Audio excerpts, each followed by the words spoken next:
Hi, நான் உங்கள் வந்தை ஃபாசில். திருவண்ணாமலை மாவட்டம் வந்தவாசி எஃப்எம் ஆட்டோ கன்சல்டிங் பேசுறேன். தாறுமாறு தக்காளி சோறு வந்தவாசி வந்து வண்டியை பாரு. இது எஃப்எம் ஆட்டோ கன்சல்டிங் படுஜோறு. இந்த வண்டி பார்த்தீங்கன்னு சொன்னா 2012 மாடலு. விளம்பர வீடியோ போடலை. நான் விளம்பர வீடியோ போடுறதுக்கு முன்னாடியே இவங்க திண்டிவனத்துலேருந்து வந்தேன். ஆமாம், இப்போ தான் சேனலை பார்க்குறீங்கன்னா சேனலை சப்ஸ்கிரைப் பண்ணி பக்கத்தில் இருக்கக்கூடிய பெல் பட்டன் அழுத்தி ஆள் கொடுத்துங்க. நீங்கள் சேனலை சப்ஸ்கிரைப் பண்ணால் மட்டும்தான் நாங்கள் போடக்கூடிய வண்டியை உங்களால் அடிக்கடி பார்க்க முடியும். தேவையான வண்டியை தேவையான நேரத்தில் வந்து எடுக்கிறதுக்கு அது உங்களுக்கு இலகுவாக இருக்கும்.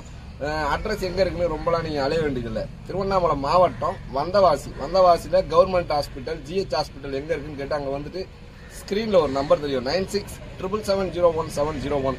இந்த நம்பருக்கு கால் பண்ணிங்கன்னா நாங்களே வந்து கூட்டின்னு வருவோம். தேவையான வண்டியை எடுத்துக்கிட்டு நீங்கள் கிளம்பிடலாம். அப்படி இல்லை நாங்களே கூட்டிட்டு போய் பஸ் ஏற்றி விட்ருவோம். இதுதான் நம்ம அட்ரஸ்.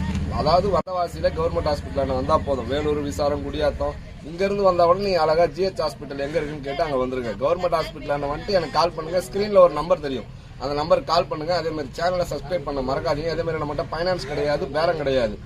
உங்கள் ஊர்லேருந்து வரும்போதே கால் பண்ணி கேட்டுக்கிட்டு அதுக்கப்புறம் கிளம்புங்க. நீங்கள் பாட்டு நீங்கள் வந்துடாதீங்க. அதே மாதிரி வந்தால் யாருக்கிட்டையுமே எஃப்எம் ஆட்டோ கன்சல்டிங் எங்கே இருக்குன்னு சொல்லி அட்ரஸ் கேட்டு விசாரிக்காதீங்க. விசாரிச்சிங்கனாக்கா உங்களை கூட்டின்னு வந்து விட்டு 1000-2000 கேட்பாங்க. அதனால் ஸ்ட்ரைட்டாக எனக்கு கால் பண்ணிவிடுங்க. ஒரு நிமிஷம் இருப்பேன், ஸ்ட்ரைட்டாக எனக்கு கால் பண்ணிவிடுங்க. ஓகேங்களா? இதுதான் நம்ம ஆட்டோ கன்சல்டிங்கு. அதே மாதிரி வந்து 2006லேருந்து 2020 வரலும் BS2, BS4, BS3 இது எல்லாமே நம்மகிட்ட எப்போவுமே அவைலபிளில் இருக்கும். தேவையான வண்டியை தேவையான நேரத்தில் எடுக்கணும்னாக்கா எஃப்எம் ஆட்டோ கன்சல்டிங் வாங்க. அதே மாதிரி ஸ்க்ரீனில் தருகிற நம்பருக்கு கால் பண்ணுங்கள். சேனலை சப்ஸ்கிரைப் பண்ண மறக்காதீங்க. இது 2012 மாடலு. எக்ஸ்ட்ரா எல்டி, அதாவது சின்ன வண்டி இல்லை, பெரிய வண்டி. எக்ஸ்ட்ரா எல்டி. இந்த வண்டியை பற்றி சொல்லணுன்னாக்கா இந்த வண்டி எடுத்து பக்காவாக ரெடி பண்ணிட்டேன். ரெடி பண்ணிவிட்டு மனசாட்சி கட்டுப்பட்டு தான் நம்ம கொடுக்குறோம். மறுபடியும் கீர் போடுறோம். ஃபஸ்ட்டு கீர் போட்டால் நம்ம டிமில் சவுண்ட் வருது. அப்புறம் கீர் பாக்ஸே இறக்கிட்டு புது கீர் பாக்ஸ் ஏற்றிட்டேன். அதுக்கப்புறம் மறுபடியும் பார்த்தீங்கன்னா கிளச் பிளேட் கொஞ்சம் வேலையாக இருந்தது, அதையும் பண்ணிட்டேன். எல்லாமே பண்ணி மனசாட்சி கட்டுப்பட்டு கடவுளுக்கு பயந்து தெளிவான கண்டிஷனில் தான் நான் கொடுக்குறேன். புக்கு வந்து சரண்டர் அடித்து திண்டிவனத்துக்கு சிசி எடுத்து கொடுத்துட்றதா பேச்சு, இன்சூரன்ஸ் போட்டு இவங்க ஊரில் போய் இவங்க எஃப்சி பண்ணி இவங்க பேரில் மாற்றிக்கணும். ஓகேங்களா? இதுதான் வந்து நம்ம இவங்ககிட்ட சொல்கிறது. மொத்த அமௌண்ட்டை கொடுத்துட்டாங்க. புக்கு என் கையில் தான் இருக்குது. புக்கை வந்து சரண்டர் அடிக்க கொடுத்துருவேன். நாளன்னைக்கு கொடுப்பேன். கொடுத்து ஒரு 20 நாள், 15 நாள், ஒரு 25 நாள் இந்த மாதிரி டைம் எடுக்கும். அதுக்கப்புறம் புக்கு வந்துடும். இவங்க ஊரில் புக்கு வந்தோடனே எடுத்துன்னு போய் எஃப்சி பண்ணி இவர் பேர்ல மாத்தி ஓட்டிக்கணும். ஓகேங்களா? வண்டி பிடிச்சிருக்கா? திருப்தியா எல்லாம் சொல்லணும்னா சொல்லுங்க. இல்ல அதெல்லாம் நல்லா இருக்கு, எனக்கு எந்த குறையும் இல்லை. திண்டிவனத்துல யார் மூலியமா வந்தீங்க? நிறைய பேர் எடுத்திருக்காங்க.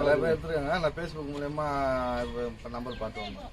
அதே மாதிரி இருதயபுரம் திண்டிவனத்துல கிட்டத்தட்ட ஒரு 30 வண்டிக்கு மேல திண்டிவனத்துல மொத்தம் கொடுத்துருக்கேன் நான். திண்டிவனத்துல இந்த கோலமாவு விற்கிறவங்களாம் பாத்தீங்கன்னா கிட்டத்தட்ட 2018, 19 இந்த மாடல்லாம் என்கிட்ட தான் எடுப்பாங்க விரும்பி. அங்க யாராவது போய் வண்டி கேட்டா கூட என்ன பண்ணுவாங்கன்னா வந்தவாசி எஃப்எம்க்கு போயிடுங்க, அவர் தான் பெஸ்ட் அப்படின்னு கூட சொல்லுவாங்க. என்கிட்ட வண்டி எடுத்தவங்க இன்னைக்கும் கால் பண்ணி பாய் உங்களால தான் பாய் நல்லா இருக்கேன் அப்படின்லாம் சொல்லுவாங்க. ஆனா அதெல்லாம் உண்மை கிடையாது. கடவுள் என்ன நாடுறானோ அதான் நடக்கும். என்னாலலாம் யாரும் நல்லா இருக்க முடியாது. கடவுள்னு ஒருத்தன் இருக்கான், அவன் நினைச்சா மட்டும்தான் நல்லா இருக்க முடியும்.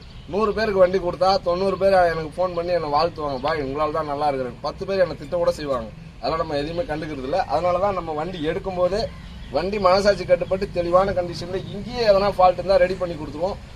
அப்படி எடுத்துட்டு போனதுக்கு அப்புறம் வாரண்டி கேரண்டிலாம் கொடுக்க மாட்டோம். எந்த வண்டியிலுமே கொடுக்க மாட்டோம். 2021, 2024 இப்போ விட்டுருக்கக்கூடிய BS4 எங்ககிட்ட 1-2 வரும். அதை கொடுத்தா கூட கேரண்டி வாரண்டி கொடுக்க மாட்டோம். 500 கிலோமீட்டர் 1000 கிலோமீட்டர் ஓடின வண்டி கொடுத்தா கூட கேரண்டி வாரண்டி கொடுக்க மாட்டோம். காரணம் என்னன்னா மோட்டார்ல எது எப்போ நடக்கும்னு யாருக்குமே தெரியாது இல்லையா? அதனால வந்து நாங்கள் எப்பவுமே வந்து கேரண்டி வாரண்டி கொடுக்க மாட்டோம். இதுக்கப்புறம் உங்க கையில கொடுத்ததுக்கப்புறம் எதனா செலவு வந்தால் நீங்க தான் பார்த்துக்கணும். ஓகேங்களா? அதுக்கெல்லாம் ஃபோன் பண்ணக்கூடாது. வண்டி புக்கு சம்பந்தமா கால் பண்ணுங்க. உங்களுக்கு நான் வண்டி புக்கை கொடுத்ததுக்கப்புறம் அதுக்கப்புறம் 10 நாள் வரணும் டைம் தரேன். அந்த 10 நாள்ல என்ன நம்ம சந்தேகம் இருக்குதோ அது நீங்க என்கிட்ட கேளுங்க, நான் பதில் சொல்றேன். ஓகேங்களா? இதே மாதிரி வண்டி உங்களுக்கு வேணும்னா சேனலை சப்ஸ்கிரைப் பண்ணி பக்கத்தில் இருக்கக்கூடிய பெல் பட்டனை அழுத்தி ஆள் கொடுத்துருங்க. அப்போ தான் நாங்கள் போடக்கூடிய வண்டியை உங்களால் பார்க்க முடியும். தாறுமாறு தக்காளி சோறு வந்தவாசி வந்து வண்டியை பாரு. இது எஃப்எம் ஆட்டோ கன்சல்டிங் படுஜோறு. ஸ்க்ரீனில் ஒரு நம்பர் தெரியும், அந்த நம்பருக்கு கால் பண்ணுங்கள்.